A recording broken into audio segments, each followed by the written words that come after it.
நல்லது. இன்றைக்கு நான் என்ன பிரசங்கம் செய்ய போகிறேன் என்றால், හොඳ අද දවසේ මම මොකද්ද දේශනා කරන්න යන්නේ කියනවා නම් தாழ்மை, යටත්කම தாழ்வு மனப்பான்மை, ஹீனமான ඒ වගේම හීනමානය தாழ்மை, යටත්කම தாழ்வு மனப்பான்மை. ඒ වගේම හීනමානය ஆங்கிலத்திலே சொல்வதென்றால் ඉංග්‍රීසියෙන් කියනවා නම් humility, humility inferiority complex. அதாவது தாழ்மை என்பது ஒரு நல்ல விஷயம். ඒ කියන්නේ යටත්කම කියන්නේ ඊට යහපත් වූ ගුණාංගයක්. வேதம் சொல்லுகிறது, බයිබලය තුල කියනවා தன்னை தாழ்த்துகிறவன் உயர்த்தப்படுவான், තමයි යටත් කරගන්න පුද්ගලයා උසස් කරනවා කියලා. தன்னை உயர்த்துகிறவன் தாழ்த்தப்படுவான். ඒ වගේම තමුණ උසස් කරගන්න පුද්ගලයා පහත් කරනවා කියලා. ஆகவே தாழ்மை ரொம்ப ரொம்ப முக்கியம். ඒ නිසා යටත්කම ඉතාමත් වැදගත් වූ දෙයක්. இயேசுவானவர் இந்த உலகத்திலே வந்த பொழுது தாழ்மையை காட்டினார். යේසුස් ක්‍රිස්තුස් වහන්සේ මේ ලෝකෙට ආවට පස්සේ උන්වහන්සේ තමුගේ යටත්කම පෙන්වුවා. ஆண்டவருடைய ஊழியக்காரர்களில் அநேகம் பேர் தாழ்மையை காட்டி கொடுத்திருக்கிறார்கள் எங்களுக்கு. බොහෝ දේවදාසයන් තමුගේ යටත්කම පෙන්වමින් සිටිනවා. இன்றைக்கும் எத்தனையோ ஊழியக்காரர்கள் இருக்கிறார்கள். අදත් බොහෝ දේවදාසයන් සිටිනවා. கர்த்தர் எவ்வளவோ அவர்களை உயர்த்தினாலும் දෙවියන් වහන්සේ උන්ව කොතරම් උසස් කරත් தாழ்மையாய் வாழுகிறார்கள். උන් යටත්කමින් ජීවත් වෙනවා. இப்படி தாழ்மையானது வேதத்திலே இருக்க வேண்டிய ஒன்று.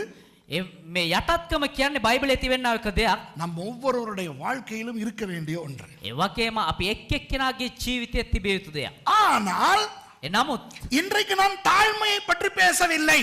අද දවසේ මම යටත්කම ගැන කතා කරන්නේ නැහැ. தாழ்மை மாதிரியே இருக்கின்ற இன்னொரு பயங்கர விஷயத்தை குறித்து நான் பேச போகிறேன். ඒ යටත්කම වගේම තියෙන ඊට භයානක වූ තවත් ගුණාංගයක් ගැන කතා කරන්න යන්නේ. அதற்கு பேர்தான் தாழ்வு மனப்பான்மை. ඒකට තියෙනව නම තමයි හීනමානය. விளங்குதா? ஆகவே இன்றைய பிரசங்கத்தின் தலைப்பு එනිසා අද දවසේ අපේ මාතෘකාව தாழ்வு மனப்பான்மை. හීනමානය. புரியுதா? தாழ்மையை பற்றி நான் பேசவில்லை. යටත්කම ගැන කතා කරන්නේ නැහැ. எனக்கு தெரியாது இந்த சபையிலே தாழ்மையை பற்றி நான் பேசி இருக்கிறேனா எனக்கு தெரியாது. මට මතක නැහැ මම මේ සභාව යටත්කම ගැන කතා කරලා තියෙනවද කියලා. எதிர்காலத்தில் பேசுவேனா எனக்கு தெரியாது. ඉදිරි කාලෙදි කතා කරයිද කියලාත් දන්නේ නැහැ. ஆனால் நான் தாழ்மையை பற்றி இன்றைக்கு பேச போவதில்லை. හැබැයි මම අද දවසේ යටත්කම ගැන කතා කරන්න යන්නේ නැහැ. இன்றைக்கு ஏன் தாழ்வு மனப்பான்மையை பற்றி நான் பேச போகிறேன் என்றால், අද දවසේ ඇයි මම හීනමානය ගැන කතා කරන්න කියනවා නම් பிசாசு தாழ்வு மனப்பான்மையை தாழ்மை மாதிரி காட்டிக் கொண்டிருக்கிறான். යක්ෂයා මොනවද කරලා තියෙන්නේ මේ හීනමානය කියන එක යටත්කම වගේ පෙන්වමින් සිටිනවා. இப்ப ரெண்டு பயங்கரமான விஷயங்கள் இருக்கின்றன. ඉතින් භයානක වූ කාරණා දෙකක් තියෙනවා මෙතන. ஒன்று பெருமை, එකක් තමයි උඩඟුකම, அடுத்தது தாழ்வு மனப்பான்மை. අනිත් එක තමයි හීනමානය. இப்போ என்னுடைய இந்த கை ரெண்டையும் வைத்துக் கொள்வோம். දැන් අපේ මේ අත් දෙක මෙහෙම ගමු. ஒரு மனிதன் එක මිනිසෙක් தாழ்மையாய் இருக்க வேண்டும். යටත්කමින් යුක්තව සිටිය යුතුයි. ஆனால் ஆண்டவர் உயர்த்தின அந்த உயர்ந்த நிலையில இருக்க வேண்டும். හැබැයි දෙවියන් වහන්සේ උසස් කරනවේ උසස්කම තුල රැඳී සිටිය යුතුයි. அப்போ இந்த பக்கம் தாழ்மை, එතකොට මේ පැත්තේ යටත්කම, இந்த பக்கம் உயர்வு. මේ පැත්තේ උසස්කම, දෙවියන් වහන්සේගේ උසස් කිරීම. புரியுதா? நம்ம ஒவ்வொருவரையும் ஆண்டவர் இந்த இரண்டு எல்லைகளுக்குள்ளே வைத்திருக்கிறார். දෙවියන් වහන්සේ අපි හැම කෙනෙක්ම මේ කාරණා දෙකට අන්තර්ගතව තබා තිබෙනවා. இதற்குள்ளே இருந்தால் நல்லது. අපි මේ ඇතුළාන්තයේ අභ්‍යන්තරය තුල සිටියනම් ඒක හොඳයි. இந்த தாழ்மையை தாண்டி அந்த பக்கம் போனால் මේ යටත්කම සීමාව ඉක්මවා අනිත් පැත්තට ගියා නම් அதற்கு பேர் தாழ்வு மனப்பான்மை. ඒකට නම හීනමානය. ஆண்டவர் உயர்த்தி இருக்கின்ற அந்த உயர்வை தாண்டி இந்த பக்கம் போனால் ඒ වගේම දෙවියන් වහන්සේ උසස් කරාවේ උසස්කම සීමාව ඉක්මවා අනිත් පැත්තට ගියා නම් அதற்கு பேர் பெருமை. ඒකට නම උඩඟුකම. இப்போ ஆண்டவர் வேதத்திலே சொல்லுகிறார், දැන් දෙවියන් වහන්සේ සුද්ධ බයිබලයේ කියනවා பெருமை உள்ளவனுக்கு தேவன் எதிர்த்து நிற்கிறாராம். ඒ උඩඟුකම ඇත්තට දෙවියන් වහන්සේ විරුද්ධව සිටිනවා කියලා. ஆகவே இந்த நிலைமையை விட்டு தாண்டி போய் விடவே கூடாது. ඒ නිසා මේ தત્ත්වය අතහැරලා එයින් එපිටට අපි යන්න හොඳ නැහැ. பிசாசு என்ன செய்கிறான்? යක්ෂයා මොනවද කරන්නේ? கிறிஸ்தவர்களை ஒன்று இந்த பக்கம் கொண்டு போக பார்க்கிறான், කිතුණුවන්ව එක්ක මේ පැත්තට අනිත් පැත්තට ගෙනියන්න බලනවා. அல்லது இந்த பக்கம் கொண்டு போக එහෙම නැත්නම් මේ පැත්තෙන් එහා පැත්තට ගෙනියන්න හදනවා. இந்த பக்கம் போனால் பெருமை. මේ පැත්තට ගියා නම් ඒක උඩඟුකම. நான் இன்றைக்கு பெருமையை பற்றி பேசவில்லை. අද දවසේ උඩඟුකම ගැන කතා කරන්න යන්නේ නැහැ. ஓகே? තේරෙනවද? இந்த பக்கம் போகாமல் இந்த இடத்துல இருந்தால் මේ පැත්තට යන්නේ නැතුව මේ ස්ථානෙම හිටියානම් அது உயர்வு. ඒක උසස්කම. அதை பற்றி கொஞ்சம் பேசுவேன். ඒ ගැන පොඩ්ඩක් කතා කරනවා. இந்த இடத்துல இருந்தால் මේ ස්ථානයේ හිටියානම් அது தாழ்மை. ඒක යටත්කම. தாழ்மையை பற்றி இன்றைக்கு பேசப் போவதில்லை. යටත්කම ගැන අද දවසේ කතා කරන්නේ නැහැ. இதற்கு அந்த பக்கம் போனால் தாழ்வு மனப்பான்மை. මේ පැත්තට ගියා නම් ඒක හීනමානය. தாழ்வு மனப்பான்மை பற்றி பேசப் போகிறேன். හීනමානය ගැන කතා කරන්න යන්නේ. இப்போ அன்பானவர்களே, දැන් ප්‍රේමවන්තයනි, தாழ்வு மனப்பான்மை என்றால் என்ன? හීනමානය කියන්නේ මොකක්ද? வித்தியாசமான முறைகளிலே தாழ்வு மனப்பான்மை ஒவ்வொருவரிடத்திலே இருக்கின்றது. ඒක වෙනස් වූ ආකාරයෙන් විවිධ වූ ආකාරයෙන් තමුන් තුල හීනමානය ඇති වෙනවා. சில பேருக்கு தங்களுடைய படிப்பை குறித்த ஒரு தாழ்வு மனப்பான்மை. සමහර අයට තමුන්ගේ අධ්‍යාපනය ගැන හීනමානය. நான் படிச்சு இல்ல, මම ඉගෙන ගත්තේ නැහැ. நான் படிச்சே இல்ல. මම ඉගෙන ගත්තේම නැහැ. சில பேர் ஏ லெவல் வரைக்கும் படிச்சிருக்கிறாங்க. සමහර අය උසස් පෙළ දක්වා ඉගෙනගෙන තිබෙනවා. அதற்கு மேலே சர்வகலாசாலைக்கு போய் படிக்கவில்லை. ඊට පස්සේ විශ්වවිද්‍යාලයට ගිහිල්ලා ඉගෙන ගත්තේ නැහැ. ஆகவே அவர்களுடைய தாழ்வு மனப்பான்மை என்ன தெரியுமா? ඒ නිසා එයාලගේ තේරෙනා වූ හීනමානය මොකක්ද දන්නවද? ஏ லெவல் மட்டும் தான் படிச்சிருக்கிறேன். මම ඒ ලෙවල් වෙනකන් ඉතරනේ ඉගෙන ගත්තේ. சில பேருடைய தாழ்வு மனப்பான்மை என்ன தெரியுமா? සමහර අය තිබෙනා වූ හීනමානය මොකක්ද දන්නවද? நான் ஓ லெவல் வரைக்கும் மட்டும் தான் படிச்சிருக்கிறேன். මම ඕ ලෙවල් වෙනකන් ඉතරනේ ඉගෙන ගත්තේ. சில பேர் நான் 8ஆம் கிளாஸ் வரைக்கும் தான் படிச்சிருக்கிறேன். සමහර අය මම 8 වසර වෙනකන් ඉතරනේ ඉගෙන ගත්තේ. ஆகவே படிப்பை குறித்த ஒரு தாழ்வு மனப்பான்மை. ඒ නිසා අධ්‍යාපනය ගැන හීනමානය. இலங்கையில இருக்கிற நிறைய பேருக்கு இருக்கிற ஒரு சொரித்தனமான தாழ்வு மனப்பான்மை என்ன தெரியுமா? ශ්‍රී ලංකාවේ ඉන්නා වූ මේ ශ්‍රී ලංකෙන් තිබෙනා වූ මේ එපා කරවුවා වූ එක හීනමානයක් ගැන කියන්නද? சமஹராயகே, எனக்கு இங்கிலீஷ் தெரியாது. මට ඉංග්‍රීසි දන්නේ නැහනේ. புரியுதா உங்களுக்கு? எனக்கு இங்கிலீஷ் தெரியாது. මට ඉංග්‍රීසි දන්නේ නැහැ. அப்போ இந்த படிப்பு இல்லை என்ற தாழ்வு மனப்பான்மை வந்துவிடும். ඒතර අධ්‍යාපනය නැහැ කියනව මේ හීනමානය සමහරුන් තියෙනවා. சில பேருக்கு பணம் இல்லை என்ற ஒரு தாழ்வு மனப்பான்மை. සමහර අයට තියෙනවා අපිට මුදල් නැහැ කියනව හීනමානය. எங்களுக்கு நாங்க வசதியாவா இருக்கிறோம். අපිට හොඳට ඉන්න සල්ලි නැහනේ. நாங்க இப்ப பார்த்தாலும் கஷ்டம் கஷ்டம். මොනවා කරන්න ගියත් අපිට අමාරුකම අප්පා. ஆகவே பணம் இல்லை என்ற தாழ்வு மனப்பான்மை. ඒ නිසා මුදල් නැහැ කියනව හීනමානය. சில பேர் ஒரு ஏழை குடும்பத்திலே இருந்து வந்த தாழ்வு மனப்பான்மை. සමහරුන්ට තියෙනවා දුප්පත් පවුලකින් ආව කියනව හීනමානය. இப்போ நன்றாய் இருந்தாலும் දැන් හොඳට හිටියත් நாங்க ஏழை குடும்பத்துல தானே பிறந்தோம். අපි දුප්පත් පවුලකින් එන කට්ටියනේ. சில பேருக்கு தாங்கள் ஒரு சின்ன கிராமத்தில் இருந்து வந்த ஒரு தாழ்வு மனப்பான்மை. සමහර අයට තියෙනවා තමුන් ඉතා කුඩා ගම්මානෙන් ආව කියනව ඒ හීනමානය. அப்போ நான் இன்றைக்கு என்ன உங்களுக்கு முதலாவது காட்டிக் கொடுக்க விரும்புகிறேன் என்றால், දැන් අද දවසේ මොකක්ද මම ඔබට ඉස්සරම් පෙන්වන්න යන්න කියනවා නම් துக்கம் வேறு தாழ்வு மனப்பான்மை வேறு. දුක කියන්නේ එක දෙයක්, මේ ஹீனமான. හීනමානය කියන්නේ තව දෙයක්. இப்போ நான் இருக்கிறேனே, நான் දැන් මම ඉන්නවනේ. உண்மையாகவே நான் ஏ லெவல் படிக்கவில்லை. ඇත්තටම දේවදාසයා ඒ ලෙවල් ඉගෙන ගත්තේ නැහැ. உண்மையாவே நான் அட்வான்ஸ் லெவல் படிச்சது இல்லை. உண்மையாவே ඇත්තටම ඒ ලෙවල් ඉගෙන ගත්තේ නැහැ. இந்த யூடியூப்ல பாக்குறவங்க எல்லாம் நம்புங்க, நான் ஏ லெவல் படிக்கல. දැන් YouTube එකේ බලන කට්ටිය විශ්වාස කරන්න මම ඒ ලෙවල් ඉගෙන ගත්තේ නැහැ. இப்போ சில பேர் நம்ப மாட்டாங்க. ஏன் தெரியுமா? දැන් සමහර අය විශ්වාස කරන්න මේකට ඇයි දන්නවද? ஏன்னா எனக்கு இப்ப நிறைய டிகிரி இருக்கு. ඒ කියනවා දැන් බොහෝ උපාධි තියෙනවා. ஆகவே எல்லாம் நினைக்கிறார்கள் நான் ஏ லெவல் படித்து வீட்டில் இங்கிலீஷ் பேசி அப்படியெல்லாம் வளர்ந்தாள்னு. ඒ නිසා බොහෝ දෙනෙක් ඉන්නවා දේවදාස ඇවිල්ලා මේ උසස් පෙළ එහෙම හදාarලා ඉවර වෙලා ඒ ගෙදර ඉංග්‍රීසි කතා කරපු එහෙම පවුලක් කෙනෙක් කියලා. அப்போ இன்னும் நான் அதை நினைக்கும் பொழுது හැබැයි අදත් මම ඒ දේ ගැන හිතද්දී ஒரு கொஞ்சம் துக்கம் இருக்கிறது. තාත් පොඩි දුකක් තියෙනවා. ஏனென்றால் நான் ஏ லெவல் படிக்காமல் வீட்டை விட்டு ஓடி போனவன். ඒ කියනවනේ මම ඒ ලෙවල් ලියන්නේ නැතුව ගෙදර අතහැරලා දිව්වා. ගෙදරින් පැනලා ගියා. ஏ லெவலும் படித்திருந்தால் நல்லது என்ற ஒரு துக்கம் இருக்கிறது எனக்கு. ඒ ලෙවලුත් ඉගෙන ගත්තා නම් හොඳයි නේ කියන ඒ දුක තියෙනවා. ஆனால் அது என்னை ஐயோ ஏ லெவல் படிக்கலையே, ஏ லெவல் படிக்கலையே என்று என்னை தாழ்த்தி கொண்டு இல்லை. හැබැයි මම අයියෝ ඒ ලෙවල් මට කරන්න බැරුණානේ. ඒ ලෙවල් කරගන්න බැරි වුණානේ කියන ඒ මේ හීනමානේ මට නැහැ. இன்னும் ஒன்று, තව එකක්, நான் வந்தது ஒரு பெரிய பிரபலமான ஒரு இடத்துல இருந்து அல்ல. මම ආවේ ඉතා උසස් පවුලක ඉඳලා නෙමෙයි. තැනක ඉඳලා නෙමෙයි. இலங்கையிலே கண்டியிலே ஆக கேடுகட்ட இடமாகிய சுதும்பலையில் இருந்தால் நான் வந்தேன். මේ ශ්‍රී ලංකාවේ මහනුවර තියෙන ඉතා පහත් වූ ප්‍රදේශයක් වෙන සුදුම්පොළ ඉඳලා තමයි ආවේ. ஆனால் அதை குறித்து கொஞ்சம் கூட துக்கம் இல்லை எனக்கு. හැබැයි ඒ ගැන නම් පොඩ්ඩක්වත් දුකක් නැහැ. சுதும்பொல அப்படிங்கும்போது ஒரு பெரிய ஒரு பெருமை இருக்கு இல்லையா? ඒ කියන්නේ සුදුම්පොළ பிரான்சிஸ் කියන අපේ ராஜா. ගැට තියෙනවා. ஆமா. இப்போ என்ன நடக்கிறது என்றால் දැන් මොනවද සිද්ධ වෙන්නේ කියනවා නම් இப்போ நான் ஏ லெவல் படிக்கவில்லைங்கன்ற துக்கம் இருந்தால் பிரச்சனை இல்லை. දැන් ඒලොල් මම කරේ නැහැ කියන ඒ දුක තිබ්බට ප්‍රශ්නයක් නැහැ. ஆனால் அந்த துக்கம் நம்மை தாழ்வு மனப்பான்மைக்குள்ளே தள்ளிவிடக் கூடாது.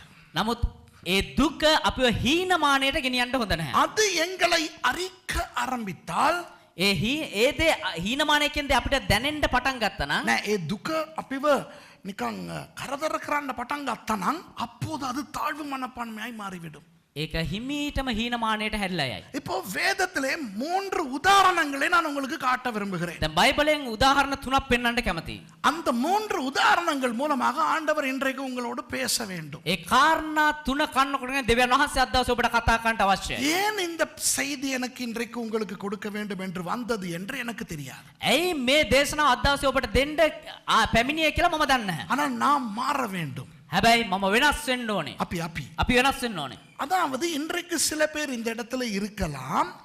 සමහර වෙලාවට සමහර අය මේ ස්ථානේ ඉන්න පුළුවන්.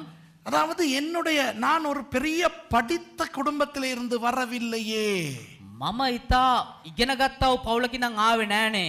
நான் ஒரு பிரபலமான நகர்ப்புறத்தில் இருந்து வரவில்லையே. මම හොඳ නගරකින් නම් ස්ථානයකින් නම් ආවේ නෑනේ. நான் ஒரு நல்ல பாடசாலையிலே பெயர் பெற்ற பாடசாலையிலே படிக்கவில்லையே. හොඳ ප්‍රසිද්ධ නමක් තියෙන විද්‍යාලයක මම ඉගෙන ගත්තේ නැහනේ. நான் ஒரு நல்ல பிரபலமான அல்லது ஒரு நல்ல குடும்பத்திலே இருந்து வரவில்லையே. මම හොඳ උසස් වූ පවුලකින් ඉඳලා ආවේ නැහනේ. நான் நன்றாய் படிக்கவில்லையே. මම හොඳට ඉගෙන ගත්තේ නැහනේ. நான் சின்னதிலே கஷ்டப்பட்டேனே. මගේ කුඩා කාලේ මම ඉතා දුක් අපහසුතාවයට පත් වුණානේ. இந்த காரியங்கள் நிமித்தம் මේ කාරණා කන්නකොටගෙන இன்றைக்கு பெரியவர்களாய் இருப்பவர்களோடு பழக கஷ்டம். අද දවසේ මේ නිකන් සමාජ උසස් මට්ටමේ ඉන්න කට්ටියත් එක්ක හැසිරෙන්න අමාරුයි අපහසුයි.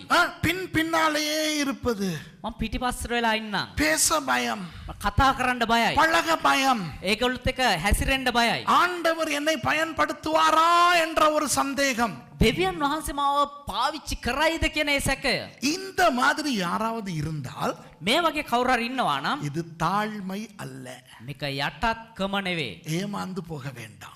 ඒක රැවටෙන්න එපා ඒ දෙයට. இது தாழ்வு மனப்பான்மை. මේක ඇවිල්ලා හීනමානය. தாழ்வு மனப்பான்மை இருந்தால் හීනමානය තිබුණා නම් ஆண்டவரால் பயன்படுத்த முடியாது. දෙවියන් වහන්සේට පාවිච්චි කරන්න බෑ. ஆகவே 3 உதாரணங்களை நான் உங்களுக்கு சொல்லுகிறேன். ඒ නිසා කාරණා තුනක් ඔබට පෙන්වන්නම්. வசனங்களை சொல்லுவேன், වචනේ පෙන්වන්නම්. குறித்துக் கொள்ளுங்கள், வாசிக்க தேவையில்லை. කියවන්න අවශ්‍ය නැහැ, லியா ගන්න. ஆனால் நான் உங்களுக்கு அந்த வசனத்தை நான் உங்களுக்கு சொல்லுவேன். හැබැයි වචන අපි නුඹලාට කියන්නම්. முதலாவது 1 சாமுவேல் 9:21. එක சாமுவேல் සාමුවෙල් 9:21. திறப்ப தேவையில்லை, குறித்துக் கொள்ளுங்கள். පෙරලන්න අවශ්‍ය නැහැ, லியா ගන්න. ஆண்டவர் தனது நாட்டுக்கு ஒரு ராஜாவை தெரிவு செய்ய தீர்மானிக்கிறார். දෙවියන් වහන්සේ තමුන්ගේ රටට රජෙක් දෙන්න තීරණය කරා. அவனுடைய பெயர் சவுல். එයාගේ නම සවුල්. சாமுவேல் என்ற தீர்க்கதரிசிக்கு ஆண்டவர் சொல்லுகிறார், සාමුවෙල් කියන අනාගත වතුරට දෙවියන් වහන්සේ කියනවා, நீ போய் இந்த சவுல் என்ற மனுஷனை ராஜாவாய் அபிஷேகம் பண்ணு. නුඹ ගිහිල්ලා සවුල් කියන මනුස්සයව රජෙක් ලෙස ආලේප කරන්න. அப்போ சாமுவேல் போய் சவுலை சந்தித்து, එතකොට සාමුවෙල් ගිහිල්ලා සවුල්ව හම්බ වෙලා ஆண்டவர் உன்னை இந்த தேசத்தின் ராஜாவாய் அபிஷேகம் பண்ண விரும்புகிறார் என்று சொல்லும் பொழுது, දෙවියන් වහන්සේ නුඹව මේ දේශයට රජෙක් විදියට මේ ආලේප කරන්න කැමති කියලා කියද්දී அவன் சந்தோஷப்படவில்லை, එයා සන්තෝෂ වුන්නේ නැහැ. அவன் அதிர்ச்சிக்குள்ளாகவில்லை, එයා මේ පුදුම වුන්නේ නැහැ. அவன் அப்படியா praise the Lord என்று சொல்லவில்லை, වාව් නියමයි කියලා එයා සන්තෝෂ වුන්නේ නැහැ. அதை ஏற்றுக்கொள்ளவும் இல்லை. ඒක පිළිගත්තෙත් නැහැ. அவன் சொல்லுகிறான் சாமுவேலை பார்த்து, එයා සාමුවෙල්ලා බලලා කියනවා, எப்படி இது முடியும்? මේක කොහොමද වෙන්න පුළුවන්? ஏனென்றால் நான் 12 கோத்திரங்களிலே ஆக குட்டி கோத்திரமாகிய பெஞ்சமின் கோத்திரத்திலே இருந்து வந்தவன். ඇයි කියනවා මේ ගෝත්‍ර 12 තියෙන ඉතා කුඩාම ගෝත්‍රේ බෙන්ජමින් ගෝත්‍රයෙන් තමයි මම ඇවිල්ලා ඉන්නේ. ஆகவே என்னுடைய கோத்திரம் பெரிய கோத்திரம் அல்ல, මගේ ගෝත්‍රය මේ ලොකු ගෝත්‍රය ඉතා කුඩා ගෝත්‍රයන්නේ. சின்ன கோத்திரம். එක ඉතා කුඩා ගෝත්‍රයක්. நான் எப்படி ராஜாவாவது? මම කොහොමද රජෙක් වෙන්නේ? அன்பானவர்களே, ප්‍රේමවන්තයනි, சவுலை ஆண்டவர் தெரிவு செய்கிறார் ராஜாவாக. සාවුල් දෙවියන් වහන්සේ තේරුවෙන රජෙක් කෙනෙක් විදියට. சாவுல்வ திவ்யான் வහන්සේ தோரணவ ராஜ கேட்டியட இவர் ஆண்டவருக்கே கதை சொல்றார். මෙයා දෙවියන් වහන්සේනම කතා කියනවා. நீர் தெரிவு செய்தது பிழை. ඔබ වහන්සේ තෝරගත්ත එක වැරදි. என்றால் பிழையான இடத்திலே இருந்து ஆளை தெரிவு செய்து விட்டீர். ඒ කියනවා මේ වැරදි තැනක ඉඳලා තමයි කෙනාව තෝරගෙන තියෙන්නේ. ஆனால் கடைசியில் என்ன நடந்தது? හැබැයි අවසානයේ මොකද්ද උනේ? ஆண்டவர் 40 வருடங்கள் இந்த சவுலை கொண்டு இஸ்ரவேலை அரசாண்டார். දෙවියන් වහන්සේ අවුරුදු 40ක් තිස්සේ සාවුල් තියාගෙන මේ දේශය පාලනය කරා. சில நேரம் ஆண்டவர் உங்களை ஒரு பெரிய ஊழியத்துக்கு தெரிவு செய்யும் பொழுது සමහර වෙලාවට දෙවියන් වහන්සේ ඔබ ඉතා විශාල සේවයකට තෝරා ගනිද්දී பிசாசு உங்களுடைய குடும்ப பின்னணியை ஞாபகப்படுத்துவான். යක්ෂයා මොනවද කරන්නේ? ඔබේ පෞල් පසුබිම ඔබට පෙන්වයි. ஐயோ, நான் இவ்வளவு ஒரு பெரிய ஊழியத்தை செய்யக்கூடிய ஒரு பெரிய குடும்பத்திலிருந்து வரவில்லை. අයියෝ මේ වගේ විශාල සේවයක් කරන්න තරම් මම ලොකු පවුලකින් ආවේ නෑනේ. அன்பானவர்களே, இது எனக்கு இருந்தது. ප්‍රේමවන්තයනි, මේක මට තිබුණා. ஏனென்றால் நான் முதல் வேதாகம கல்லூரிக்கு போய் படிக்கும் பொழுது ඒ කියනවා මම ඉස්සෙල්ලා බයිබල් විද්‍යාලයට ගිහලා ඉගෙන ගනිද්දී என்னோடு சேர்ந்து படித்தவர்களிலே சில பேர் பரம்பரை கிறிஸ்தவர்கள், මගෙත් එක්ක ඉගෙන ගත්ත සමහර අය පරම්පරාවක් කිතුණෝ. சில பேர் பாஸ்டர்மாருடைய மகன்மார். සමහරව ඇවිල්ලා පාස්ටර්ස්ලාගේ පුතාලා. நான் ஒரு இந்துவா இருந்து ரட்சிக்கப்பட்ட புது, මම ඇවිල්ලා හින්දු ආගමේ ඉඳලා ගැලවීම ලැබපු කෙනෙක්. நான் உலகத்திலே பாடல் பாடி பாவம் செய்து ஒரு கடப்புளியனா இருந்து விட்டு வந்திருக்கிறேன். මම ලෝකයේ ගීතිකා ගායනා කළා කරන්න ඕන හැම ජරා වැඩක්ම කරලා ආපු කෙනෙක්. அப்போ இவ்வளவு பாஸ்டர்மாரின் பிள்ளைகள் இருக்கத்தக்க, ඒතොර මෙච්චර මේ පාස්ටර්ස්ලාගේ ළමයි ඉද්දි, இவ்வளவு பரம்பரை கிறிஸ்தவர்கள் இருக்கத்தக்க මෙච්චර මේ පරම්පරාවෙන් එන කිතුණෝ ඉද්දි ஆண்டவர் என்னை உயர்த்த முடியுமா? දෙවියන් වහන්සේට මාව උසස් කරන්න පුළුවන්ද? என்னை பயன்படுத்த முடியுமா මාව පාවිච්චි කරන්න පුළුවන්ද? என்ற கேள்வி இருந்தது. මේ ප්‍රශ්නය තිබුණා. ஆனால் ஆண்டவரால் முடியாதது ஒன்றுமே இல்லை. හැබැයි දෙවියන් වහන්සේට කරන්න බැරි කිසිම දෙයක් නෑ. ஆகவே உங்களுக்கு முதலாவது ஆண்டவர் என்ன சொல்லுகிறார்? ඒ නිසා ඔබට දෙවියන් වහන්සේ මොනවද ඉස්සෙල්ලාම කියන්නේ? உங்கள் குடும்பம் எப்படிப்பட்ட ஒரு குடும்பமாய் இருந்திருந்தாலும் பரவாயில்லை. ඔබේ පවුල කොයි වගේ පවුලක් වුණත් කමක් නැහැ. உங்கள் அப்பா எவ்வளவு கெட்டவராய் இருந்திருந்தாலும் பரவாயில்லை. ඔබේ පියා කොච්චර ජරා පුද්ගලෙක් වුණත් කමක් නැහැ. உங்கள் அம்மா எவ்வளவு கேவலமானவராக இருந்திருந்தாலும் பரவாயில்லை. ඔබේ අම්මා කොච්චර ජරා තැනැත්තියක් හිටියත් කමක් නැහැ. உங்கள் சகோதர சகோதரிகள் எவ்வளவு கெட்ட பெயர் எடுத்தவர்களாய் இருந்தாலும் பரவாயில்லை. ඔබේ සහෝදර සහෝදරියෝ මේ ලෝකේ කොච්චර නරක නම ලබාගෙන තිබුණත් කමක් නැහැ. எனக்கு இருந்த இன்னொரு பிரச்சனை என்ன தெரியுமா? මට තිබුණා තවත් එක ප්‍රශ්නයක් මොකක්ද දන්නවද? நான் சந்தோஷமாக இங்கிலாந்துக்கு ஓடி போனது ஏன் தெரியுமா?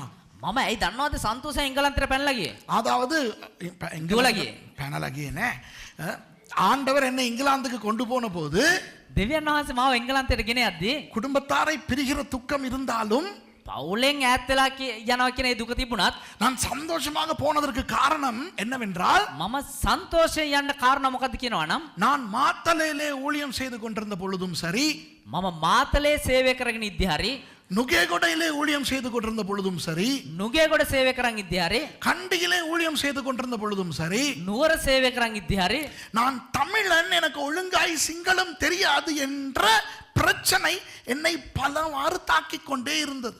මම දෙමළ නිසා මට හරියට සිංහල කතා කරන්න බෑ. මම සිංහල දන්නේ නැහැ කියන කාරණාව මාව මගේ ඇතුලේ කැකෑරෙමින් තිබුණා. சுவிசேஷம் அறிவிக்க வேண்டும் என்ற ஒரு வெறி எனக்கு இருந்தது. සුභාරංචි කියන්න ඕනේ කියන ඔය මේ කැක්කුම මට තිබුණා. அதனால் நான் மாத்தலையிலிருந்து போவேன் நாவுல என்ற பஸ் ஸ்டாண்டுக்கு. ඒ නිසා මම මාතලේ ඉඳලා නාවුල කියන බස් ස්ටෑන්ඩ් එකට යනවා. அங்கே போய் என்னுடைய பிரீஃப் கேஸை திறந்து வைத்துக்கொண்டு மருந்து விற்கிறவனை போல பாசாங்கு செய்து நான் ஒரு லவுட் ஸ்பீக்கர் வைத்து சுவிசேஷம் அறிவிப்பேன். එහෙ ගිහිල්ලා මගේ එක බ්‍රීෆ් කේස් එකක් තිබුණා. ඒක ඇරලි වෙලා මම පොඩි මයික් එකක් අරගෙන මේ බෙහෙත් විකුණන කෙනෙක් විදිහට අනවුන්ස් කරනවා. அந்த நேரத்தில் என்னை எப்படி துரத்தி அடிப்பார்கள் தெரியுமா? එතකොට මාව කොහොමද දන්නවද? පන්න මාව ගගා පැන්නුවේ මට. பர தெமலா தெமலைக்கா இல்ல மித்திர ஆகம கதா කරනවා. ஒரு பர தமிழன் வந்து கிறிஸ்தவத்தை பேசுறான் என்று என்னை அடிக்க துரத்துவார்கள். பிரீஃப் கேஸை தூக்கி கொண்டு ஓடுவேன். එහෙම මට බණිද්දි මම අර බ්‍රීෆ් කේස් එකත් අරගෙන දුවනවා. அப்போ நான் பல இடங்களிலே நான் ஊழியம் செய்யும் பொழுது බොහෝ ස්ථානවල මම සේවය කරද්දී நான் தமிழன், මම දෙමළෙක්. ஏனென்றால் உங்களுக்கு தெரியும் 83 ஒரு பெரிய தமிழ் சிங்கள கலவரம் வந்தது. ඇයි කියනවා නම් 89 83 83 විශාල කලබලයක් ඇති වුණා. 77 தமிழ் சிங்கள கலவரம் வந்தது. 77 දී දෙමළ සිංහල කලබල ඇති වුණා.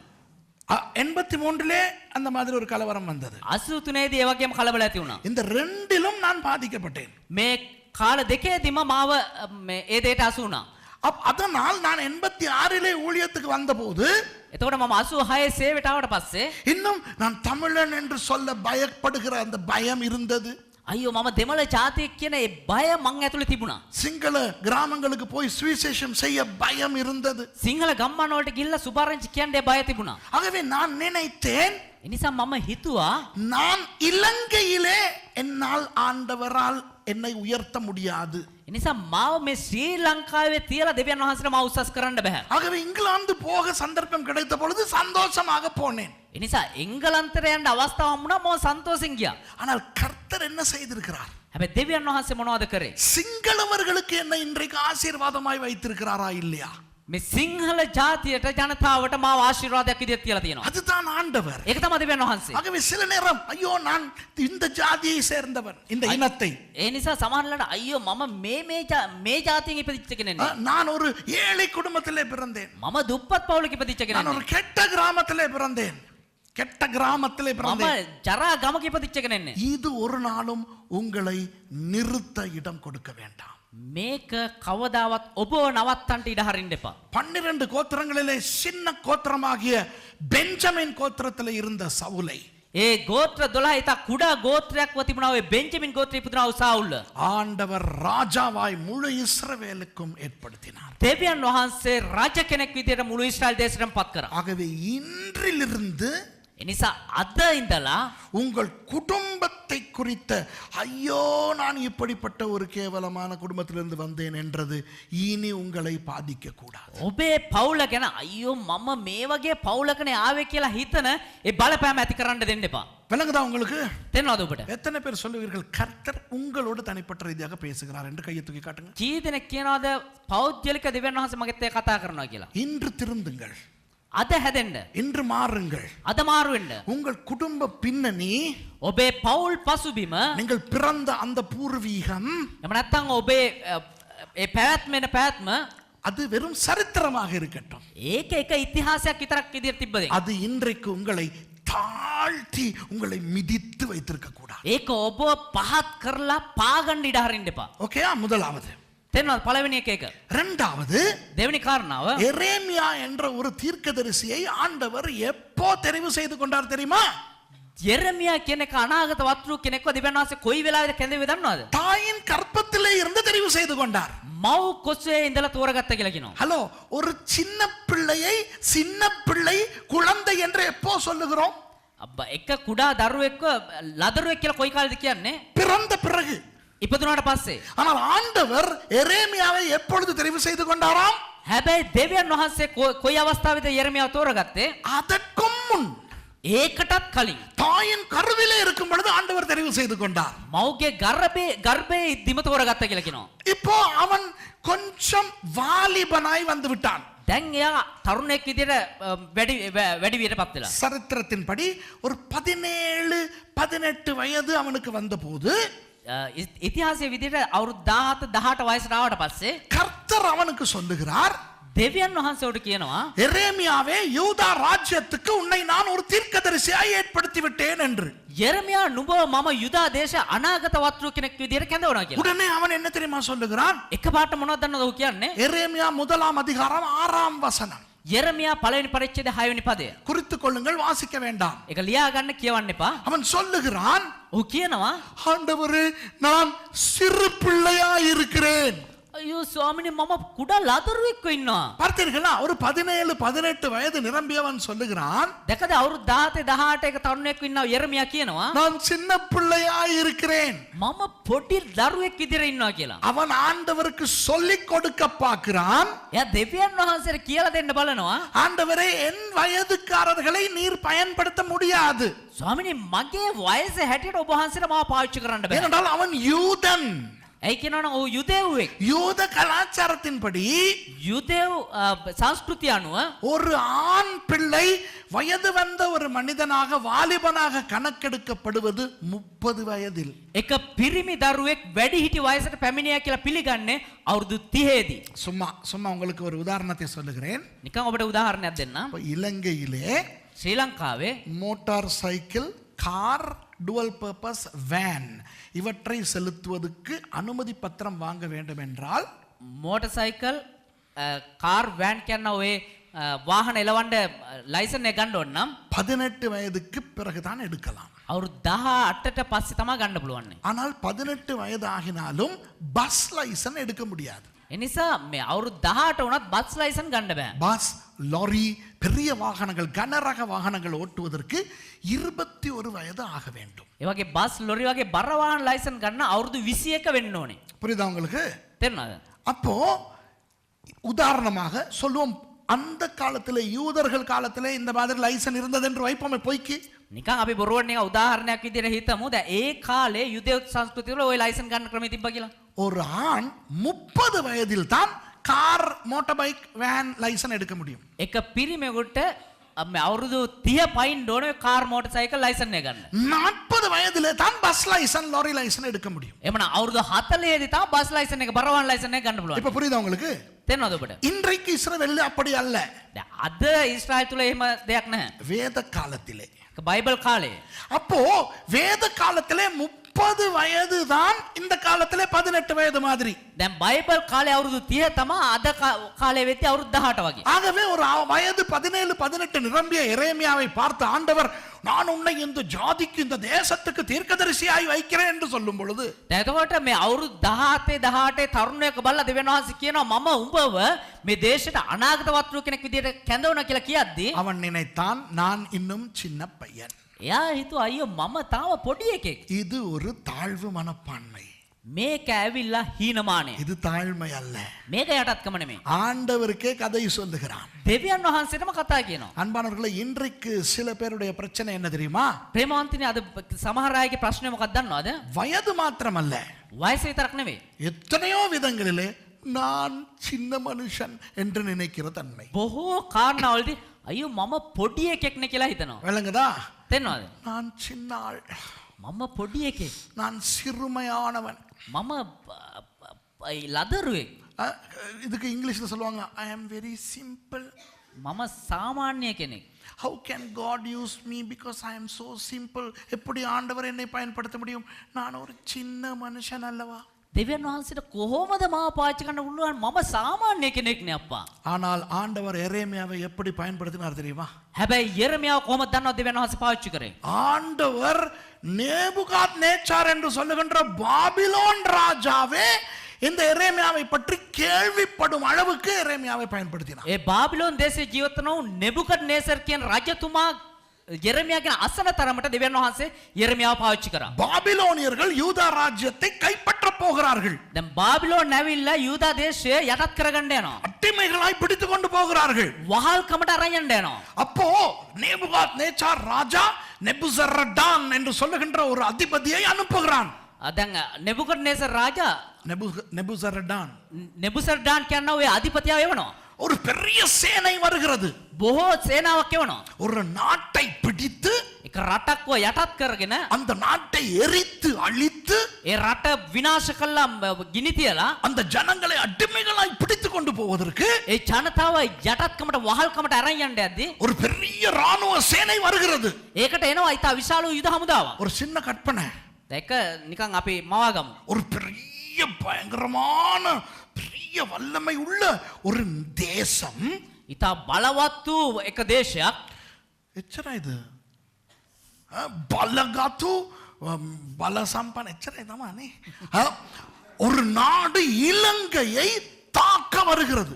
දැන් ඒ වගේ බලවත් දේශයක් ශ්‍රී ලංකා දේශයව අත්පත් කරගන්න එනවා. இலங்கையை பிடித்து எரித்து நொறுக்கி அழித்து මේ දේශය යටත් කරගෙන ගිනි තියලා විනාශ කළ නාස්ති කරලා இலங்கையர்களை எல்லாம் அடிமைகளாய் பிடித்து கொண்டு போக வருகிறது. දැන් ලංකාවේ ඉන්න හැම කෙනෙක්ම මේ වහල්කමට ගෙනියන්න එනවා. சும்மா ஒரு பேச்சுக்கு ரஷ்யா வருது. දැන් නිකන් එක අපි කතාවට කියමු රෂ්‍යාව. ரஷ்யா தெரியுதானே? රුසියාව දන්නවනේ? ரஷ்யா வருது. දැන් රුසියාව වෙනවා. அப்போ விளாடிமிர் புட்டின் ஒரு பெரிய ராணுவத்தை அனுப்புகிறார். දැන් පුටින් ඇවිල්ලා එක යුද හමුදාවක් කියනවා. அப்போ அந்த புட்டின் அந்த ராணுவ தளபதிக்கு சொல்லுகிறார், දැන් එතකොට පුටින් අර යුද හමුදා සේනාපතින්ට කියනවා நீ போய் இலங்கையை எரித்து அழித்து அவர்களை பிடித்து வரும்போது දැන් උඹ ගිහිල්ලා මේ ශ්‍රී ලංකා දේශේ විනාශ කළා නාස්ති කළා ගිනි තියලා එද්දි அங்க இருக்குது தலாத்து ஒய்யன்னு ஒரு இடம். ඒ තියෙන තලාතුව කියලා එක තැනක්. அங்கிருந்து பெல்லோடுக்கு போற வழின்னு கேளு. එතනින් ගිහිල්ලා බෙල්ලුඩ්ඩට කොහමද යන්නේ කියලා අහන්න. மொரகொல்லைய தாண்டினா ஸ்ரீயாகம கம ஒன்று வரும். දැන් මොරගොල්ල පැන්නප ශ්‍රියාගම කියලා ගමක් තියෙනවා. அங்க காமினின்னு ஒரு ஆள் இருப்பான். එහෙ ඉන්න ගාමිණී කියලා එක්කෙනෙක්. அவரை மாத்திரம் பிடிச்சு சொல்லு. එයාව විතරක් අල්ලලා அல்லல කියන්නේ அல்லல නෙවෙයි. அவருக்கு சொல்லு. එයාව අත්තඩංගුවට අරගෙන නෑ මම කියන එක විතරක් කියන්න. அவரிடத்துல போய் එයා ගාවට ගිහිල්ලා விளாடிமிர் புட்டின் சொல்றாரு, ව්ලාඩිමිර් පුටින් කියනවා காமினி உங்களை மட்டும் அடிக்க வேணாமா, ඔයාට විතරක් ගහන්න එපා කිව්වා. உங்களுக்கு சொல்லட்டா ඔයාට කියන්නලු விருப்பம்னா ரஷ்யாவுக்கு வரவான். කැමති නම් රසියාවට එන්න පුළුවන්. ரஷ்யால செயின்ட் பீட்டர்ஸ்பர்க்ல ஒரு பெரிய பங்களா கட்டி தாராராம். සෙන් පීටර්ස්බර්ග් වල මේ ලොකු මාලිගාවක් හදලා දෙන්න රුසියාවේ. நல்லா காசெல்லாம் கொடுத்து நல்ல ராஜா மாதிரி உங்களை வச்சிருப்பாராம். ඔයාට හොඳට මුදල් දෙන්න ඔයාට රජෙක් වගේ ඉන්න පුළුවන් එහෙ. அப்படி உங்களுக்கு வர விருப்பம் இல்லைன்னா එහෙම ඔයාට එන්න කැමති නැත්තම් நீங்க இருக்கலாமா. ඔයාට ඉන්න පුළුවන්. உங்களோட வீட்டை அடிக்க வேணாமா, ඔයාට විතරක් ගහන්න එපාලු. உங்களோட வீட்டை இடிக்க வேணாமா, ඔයාගේ ගෙදර නාස්ති කරන්න එපාලු, විනාශ කරන්න එපාලු. உங்களுக்கு தங்கம் வெள்ளி எல்லாம் கொடுத்து ඔයාට රත්තරන් මුතුමැණික් දීලා உங்களுக்கு வேலைக்காரங்கள் எல்லாம் வச்சுட்டு போக சொல்லி விளாடிமிர் புட்டின் சொன்னார் அப்படின்னா ඔයාට වැඩකාරයෝ එහෙම තියලා එන්න කියලා පුටින් කිව්වා. பிரதர் காமினி இதை நம்ப முடியுமா? සහෝදර ගාමිණී මේක විශ්වාස කරන්න පුළුවන්ද? ஹலோ இப்ப காமினியை விடுங்களே, நீங்கள் நினைச்சுக்கிறீங்களே அதுதான் நீங்கன்னு. දැන් සහෝදර ගාමිණී අතල්ලා ඔයාලා හිතන්න ඒ මට තමා වෙන්නේ ඒ දේ කියලා. நடக்குமா சொல்லுங்க, நடக்குமா? වෙයිද? நடக்காது. இதுதான் எரேமியாவுக்கு நடந்தது. මේක තමයි යෙරමියාට සිද්ධ වුණේ. ஆமா. ඔව්. நேபுகாத்நேசர் ராஜா நெபுசரடானை அழைத்து சொல்லுகிறார், නෙබුකඩ්නේසර් රාජා නෙබුසඩාන් ඒ අධිපතියට කතා කරලා நீ போய் யூதா ராஜ்யத்தை அழிக்கும் போது උඹ ගිහිල්ලා යුදා දේශය විනාශ කරද්දී முதல்ல போயிட்டு எரேமியாங்கிற ஆளுட வீட்டை தேடி போ. ඉස්සරෝම ඒ යෙරමියා කියන මනුස්සයා ගෙදර හොයාගෙන යන්න. அந்த ஆளை கூப்பிட்டு சொல்லு, ඒ මනුස්සයාට කතා කරලා කියන්න நான் அதாவது மகாராஜா ඒ කියන්නේ මම ඒ කියන්නේ මහරජතුමා அவரை பத்தி நிறைய கேள்விப்பட்டிருக்கிறேனா, එයා ගැන ගොඩාක් දේවල් අහලා තියෙන නිසා அவரை மாத்திரம் நான் தொட மாட்டேன். நான் එයාව විතරක් අපි අල්ලන්නේ නැහැ. நான் சொன்னதா சொல்லு. එහෙම මම කිව්වා කියලා කියන්න. விருப்பம்னா பாபிலோனுக்கு வரட்டாம். ඔයා කැමති නම් බාබිලෝන් වලට එන්න පුළුවන්. ஒரு பெரிய பங்களா கட்டி ඔයාට විශාල නිවසක් හදලා දීලා பங்களாவாக்க බංගලාවක් හදලා දීලා வேலைக்காரி எல்லாம் கொடுத்து ඔයාට වැඩට වැඩකාරයෝ එහෙම දීලා உங்களை நல்லா வச்சிருக்கிறேன். ඔව් හොඳට තියාගන්නලු. அப்படி உங்களுக்கு வர விருப்பம் இல்லைன்னா வர வேணாம். හැබැයි ඔයාට එන්න කැමති නැත්නම් ඔයා යන්න එපා. நீங்க அங்கே இருக்கலாம். ඔයාට මෙහෙම ඉන්න පුළුවන්. மத்த எல்லாத்தையும் அழிச்சாலும் உங்களையும் உங்க வீட்டையும் உங்க குடும்பத்தையும் தொட மாட்டோம். අනිත් මොන දේවල් විනාශ කළා දැම්මත් ඔයාව ඔයා ගෙදර අයව ඔයාගේ දේවල් කිසිම දෙයක් අපි විනාශ කරන්නේ ஆனா உங்களுக்கு நல்லா வீடெல்லாம் கட்டி கொடுத்து நல்லா உங்களை நாங்க அங்கேயே வச்சிருப்போம். හැබැයි ඔයාට ඔයා උදෙසම අරේ හොඳට ගෙවල් පිටරවල් හදලා ඔයාව බලාගන්න ඉන්නවා. அன்பானவர்களே, இது உண்மையில் நடந்தது. ප්‍රේමවන්තනි මේක ඇත්තම සිද්ධ වුණු දෙයක්. இது சரித்திரம். මේක ඉතිහාසය. வேதத்திலே இருக்கிறது. බයිබලයේ තියෙන දේ இஸ்ரவேல் சரித்திரத்திலும் இருக்கிறது. ඊශ්‍රායල් ඉතිහාසයේ තියෙනවා. பாபிலோன் ஏடுகளிலும் சரித்திரத்தில் இருக்கின்றது. බයිබලෝන් ඉතිහාසය තුලත් මේ දේ අන්තර්ගත වෙලා. அவ்வளவு ஒரு பெரிய மதிப்பு இந்த எரேமியாவுக்கு ஆண்டவர் கொடுத்தார். එච්චර උසස් ගෞරවයක් දෙවියන් වහන්සේ මේ යෙරමියාට දුන්නා. ஆனால் எரேமியாவை ஆண்டவர் அழைக்கும் பொழுது எரேமியா என்ன சொன்னார்? හැබැයි දෙවියන් වහන්සේ යෙරමියාව කැඳවද යෙරමියා මොනවද කිව්වේ? நான் சின்ன பிள்ளை, මම පොඩි එකෙක්. எனக்கு இன்னும் வயசு பத்தாது, මට තාම වයස මදි. எனக்கு அனுபவம் இல்லை. මට අත්දැකීම් නැහැ. அன்பானவர்களே, ප්‍රේමවන්තනි எரேமியாவின் தேவன் உங்கள் தேவன். යෙරමියාගේ දෙවියන් වහන්සේ ඔබේ දෙවියන් වහන්සේ. ஆண்டவர் உங்களை பயன்படுத்த நினைத்தால் දෙවියන් වහන්සේ ඔබව පාවිච්චි කරන්න හිතුවා නම් நீங்கள் எவ்வளவு சின்ன ஆளா இருந்தாலும், ඔබ කොතරම් කුඩා කෙනෙක් වුණත්, ஜெனுசன மாதிரி கட்டையனா இருந்தாலும், ජෙනුසන් වගේ මිටි මිනිසෙක් වුණත්, லக்மால மாதிரி ஒத்து பெருத்திருந்தாலும், எங்க லக்மால் எங்க ලක්මල් වගේ තඩියෙක් වුණත්, விளங்குதா உங்களுக்கு? வயசுல சின்னவனா இருந்தாலும், වයසින් කුඩා කෙනෙක් වුණත්, உடம்புல குறைகள் இருந்தாலும், ශරීරයේ අඩුපාඩුකම් අවයවවල අඩුපාඩුකම් තිබුණත්, ஒழுங்கா கண்ணு தெரியாது, හරියට ඇස් දෙක පේන්නේ නැහැ. ஒழுங்கா காது கேட்காது, හරියට කන් දෙක ඇහෙන්නේ නැහැ. ஒழுங்கா தெளிவா பேச முடியாது. හරියට පැහැදිලිව කතා කරන්න බෑ. என்ன பிரச்சனை இருந்தாலும் මොන ප්‍රශ්නයක් තිබුණත් கர்த்தர் உயர்த்த நினைத்தால் දෙවියන් වහන්සේ උසස් කරන්න හිතුවා නම් எவனாலும் அதை நிறுத்த முடியாது. ඒක කාටවත් නවත්තන්න බෑ. நான் ஏன் எரேமியாவின் உதாரணத்தை எடுத்தேன் என்றால், ඒ දන්නවද මම යෙරමියා උදාහරණයට ගත්තේ? எரேமியாவை அவனுடைய ஜனம், அவனுடைய ராஜாக்கள், அவனுடைய குடும்பம் ஏற்றுக்கொள்ளவில்லை. යෙරමියා කියන්නේ එයාගේම පවුලේ කට්ටිය, එයාගේම දේශයේ, එයාගේම රජවරුන් පවා ගණන් ගත්තේ නැති කෙනෙක්. அவருக்கு நாங்கள் வைத்திருக்கிற பேர் என்ன தெரியுமா?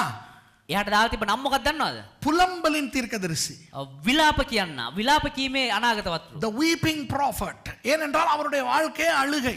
ඇයි කියනවා නම් එයාගේ වැඩේම ජීවිත කාලෙම කරේ අඬගෙන ඉන්න එක. வீட்டார் எரேமியாவை ஏற்றுக்கொள்ளவில்லை. நீங்கள் வாசித்து பார்த்தால் தெரியும். නිවැසියන් යෙරමියාව පිළිගත්තේ නැහැ. நண்பர்கள் அவரை உதாசீனம் செய்தார்கள். යාළුවෝ එයාව කොන් කරලා දැම්මා. ராஜா அவனை பாதாள சிறையிலே கிணற்றிலே, பாழும் கிணற்றிலே தள்ளி விட்டான். රජවරු එයාව මේ අගාධවල හිර කරලා දැම්මා. ஆனால் ஆண்டவர் எந்த அளவுக்கு அவரை உயர்த்தினார்? හැබැයි දෙවියන් වහන්සේ කොයිතරම් ඔහු උසස් කරාද කියනවා නම්, அந்த காலத்தில் உலகத்தையே கலக்கிக் கொண்டிருந்த சர்வாதிகார ராஜா நேபுகாத்நேச்சாரே கனம் பண்ணுகிற அளவுக்கு ஆண்டவர் எரேமியாவை உயர்த்தினார். ඒ කාලේ මුළු දේශම යටත් කරගෙන තිබුණා වූ ඒ දේශාධිපති අධිපතියා වුණා වූ ඒ නෙබුකඩ්නේසර් රජතුමාම ගෞරව කරන තරමට ඔහු උසස් කරා. இந்த இடத்துல சில பேர் இருப்பீர்கள், මේ ස්ථානයේ සමහරු ඉන්නවා உங்களுடைய மூத்த சகோதரர்கள் சகோதரிகள் உங்களை மட்டம் தட்டி இருப்பார்கள். ඔයාලගේ වැඩිමල් සහෝදර සහෝදරයෝ ඔයාලව ඉතරක් අපහා මේ අඩුපාඩුවන් කියාගෙන ඉන්න පෙන්නගෙන ඉන්නවා. தட்டு கரல பிமத்தியாக நின்ற அதி பொடிக்காலே, இங்க வரக்கூடாது, ஏன் ரூமுக்கு வராத, මෙහෙන්න හොඳ නැහැ ඔබයි මෙහෙන්නේ. அது என்னுடைய செருப்பு தொடாத, ඒක මගේ සරපු දෙකයි. இது என்னுடைய ரூம் வராத, මේක මගේ කාමර එන්න. சத்தம் போடாத, සත දාන්නෝ. உனக்கு படிப்பு வராது, நான் படிச்சுக்கிட்டு இருக்கிறேன், උඹට ඉගෙන ගන්න මොලයක් නැහැ මම ඉගෙන ගන්නවා. நீ உருப்பட மாட்ட, බය හදන එක නෙමෙයි. இப்படி சொல்லி இருந்து මෙහෙම කියලා உங்களுடைய நண்பர்கள் உங்களை கேவலப்படுத்தி இருந்து, ඔබේ යාළුවෝ ඔබව පහත් කරගෙන ඇති. உங்களுடைய குடும்பம் உங்களை நீ நன்றாய் இருக்க மாட்ட என்று சொல்லி, ඔබේ පවුලේ කට්ටිය උඹ කවදාවත් උඹට හරියන්නේ නැහැ කවදාවත් කියා නැති. அந்த இலங்கை, இந்தியா போன்ற ஆசியா நாடுகளிலே இருக்கிற சில பெற்றாருக்கு அறிவில்லை.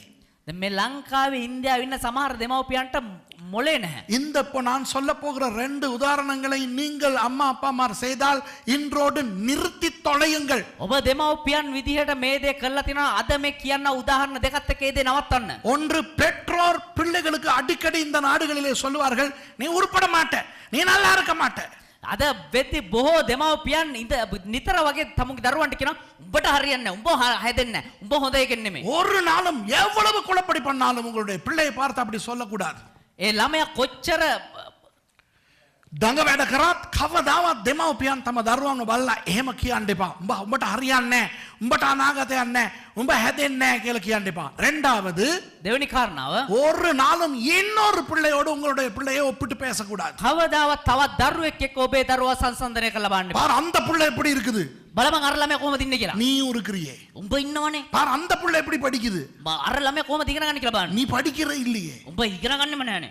அந்த பிள்ளை எப்படி அம்மா அப்பாவுக்கு அடங்கி இருக்குது, අර ළමයා කොහොමද අර අම්මා තාත්තට යටත් වෙන්නේ. நீயும் இருக்கிறே. ஒரு நாளும் ஒப்பிடாதீர்கள். උඹ ඉන්නවනේ. එහෙම කවදාවත් සංසන්දනය කරන්න එපා. பெற்றார் ஒரு நாளும் அப்படி பிள்ளைகளுக்கு செய்யாதீர்கள். දෙමව්පියන් කවදාවත් දරුවන්ට එහෙම කරන්න එපා. ஆனால் இந்த இடத்துல சில பேர் இருக்கலாம்.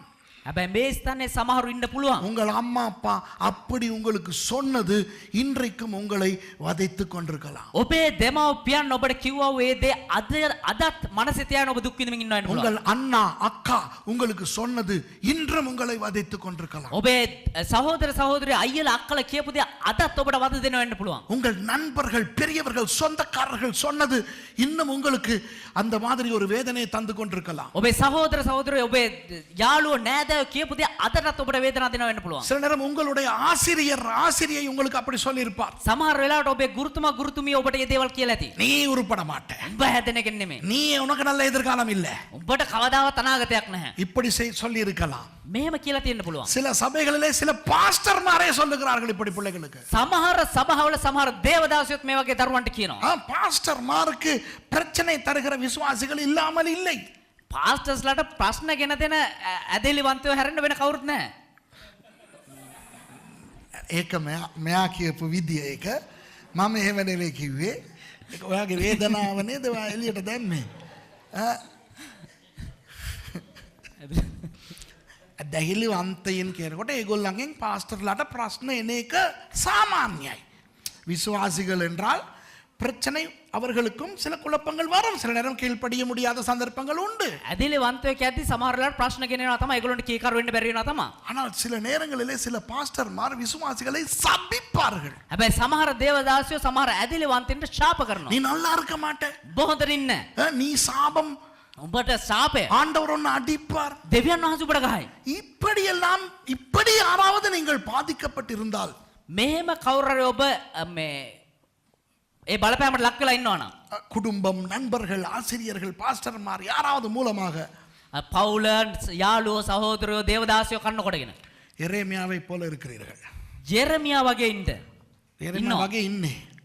ஆனால் හැබැයි எரேமியாவின் தேவன் உங்கள் தேவன். ජෙරමියාගේ දෙවියන් වහන්සේ ඔබේ දෙවියන් වහන්සේ உங்களை உயர்த்துவார். ඔබ උසස් කරයි. ஆண்டவர் உங்களை உயர்த்தினால் எவனாலும் நிறுத்த முடியாது. දෙවියන් වහන්සේ ඔබ උසස් කරේ කාටවත් නවත්තන්න බෑ. மூன்றாவது உதாரணம், තුන්වෙනි උදාහරණය. நியாயாதிபதிகள் புத்தகம் 6ஆம் அதிகாரம் 15வது வசனம். විනිශ්චයකාරයාගේ පොතේ 6 වෙනි පරිච්ඡේදය 15 වෙනි පදය. அப்போ இந்த எதிரிகள் இஸ்ரவேலர்களை அமுக்கி அடக்கி பிரச்சனை கொடுத்து கொண்டிருக்கிறார்கள். දැන් විරුද්ධ කාරෝ ඇවිල්ලා ඊශ්‍රායල් දේශේ යටත් කරගෙන ප්‍රශ්න ඇති කරමින් ඉන්නවා. அப்போ ஆண்டவருக்கு வேண்டும் ஒரு வீரன். දැන් දෙවියන් වහන්සේට ඕන ඒක වීරයෙක් කවුරු හරි.